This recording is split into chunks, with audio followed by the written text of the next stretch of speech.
สบายดีมื้อนี้เฮาสิมาเฮ็ดเมนู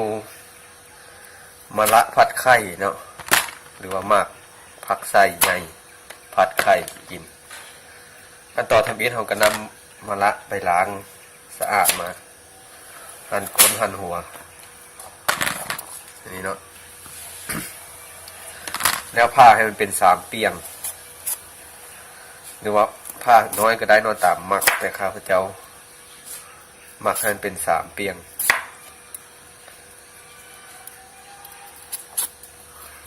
นี่เนาะวิธีผ้ามาละ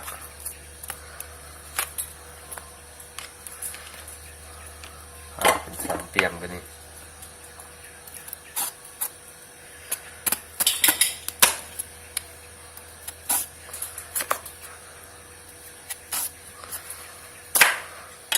อันนี้เนาะ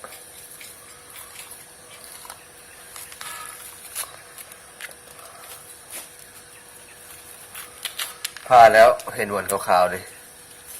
เอาบ่วงขูดออกแป๊บนึง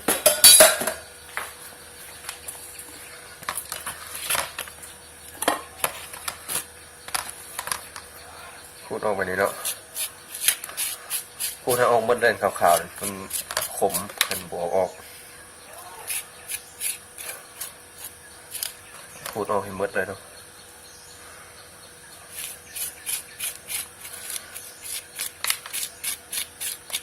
ในเมื่อขูดออกหมดแล้วมันสะอาดอันนี้ไปล้างน้ำพอสิมาซอยแล้วแต่ท่านมักเนาะถ้าว่ามักแบบใดก็มักบางก็ซอยบางมักหนาก็ซอยหนาแต่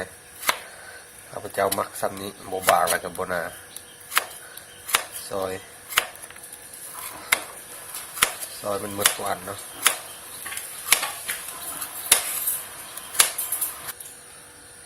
โอเคในเมื่อซอยเสร็จแล้วเนาะหรือว่าซอยแล้วก็นำมาแช่น้ำแบบนี้แช่น้ำเอาเกลือใส่จักบวงหนึ่ง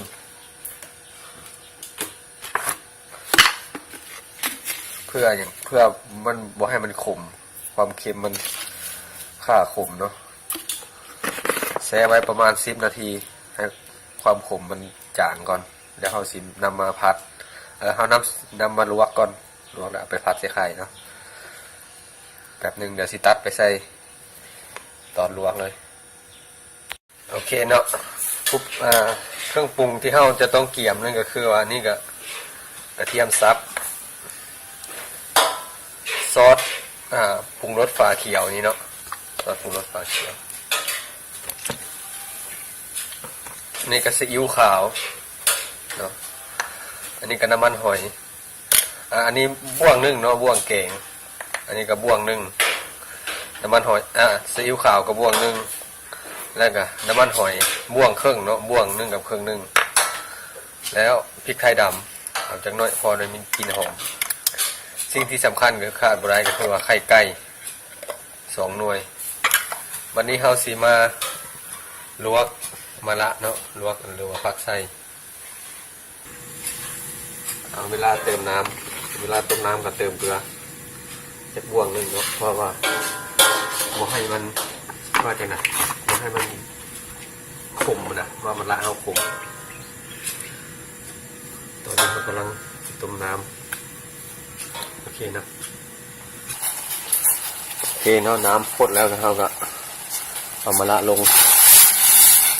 เราสิบ่ต้มดนเนาะเพราะว่าเราเอาเกลือ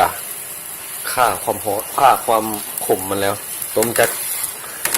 นาทีนึงบ่ให้สีมันตายเด้อ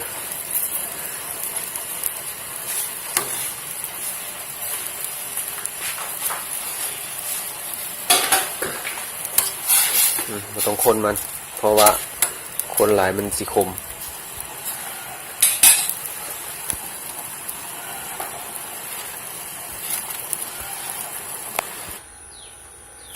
เนาะวันนี้เฮาก็ได้มาแล้วมาละไปลวกมาบ่ให้สีมันตายและเอามาวอร์มกระทะให้มันร้อนก่อน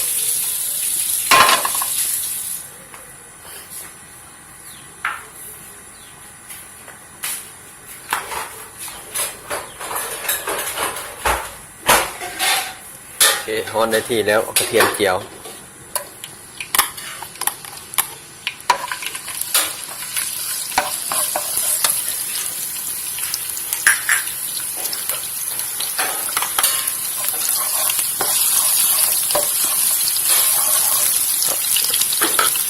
นี่เฮาสิพัดไข่ก่อนเนาะพัดไข่มันเป็นแผ่นก่อนแล้วจึงเอามาละลง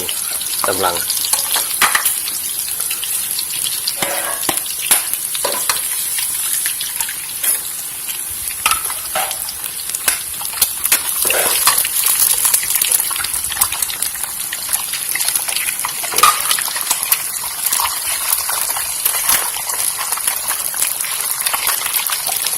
โอเคเนาะ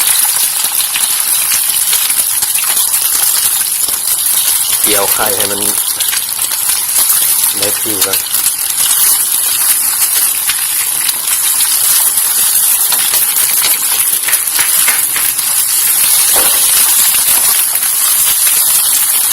ก่อนไฟลงปานกลางเนอะมันเมื่อเวลาไข่สุกแล้วก่อนไฟลงปานกลางเพราะว่าไฟแห้งแล้วมันคือไหม้ไข่วันนี้เอามาละ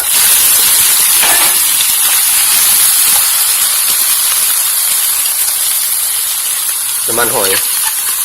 2 บ่วงครึ่งเนาะซอสปลาเขียวบ่วงหนึ่ง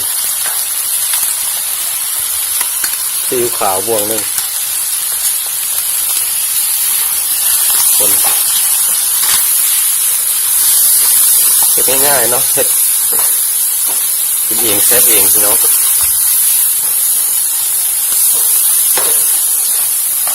ต่อไปก็น้ำตาลใส่หน่อยเนาะตักความเค็มพริกไทยดำ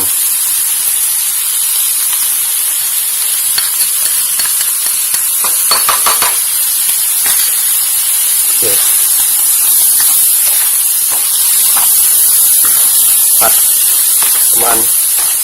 1 นาทีพอละโอเค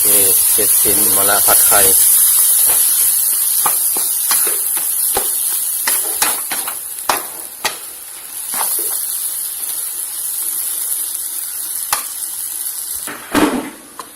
เนาะถึงเวลาเสิร์ฟ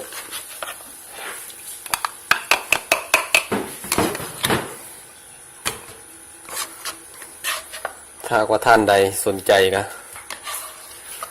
อย่าลืมกดไลค์กดแชร์ให้เนาะกดติดตามเพื่อจะได้บ่พลาดเมนูใหม่ๆเสร็จออกมาให้ท่านผู้ชมได้เบิ่งแล้วก็สำหรับท่านใดที่ว่าเปิดร้านขายของกินคิดเมนูบ่ออกอะสามารถเอาไปเฮ็ดขายได้เนาะนี่คือมื้อนี้ก็คือเมนูมะระผัดไข่มื้อนี้ก็เมื่อสัปดาห์นี้ขอขอบใจ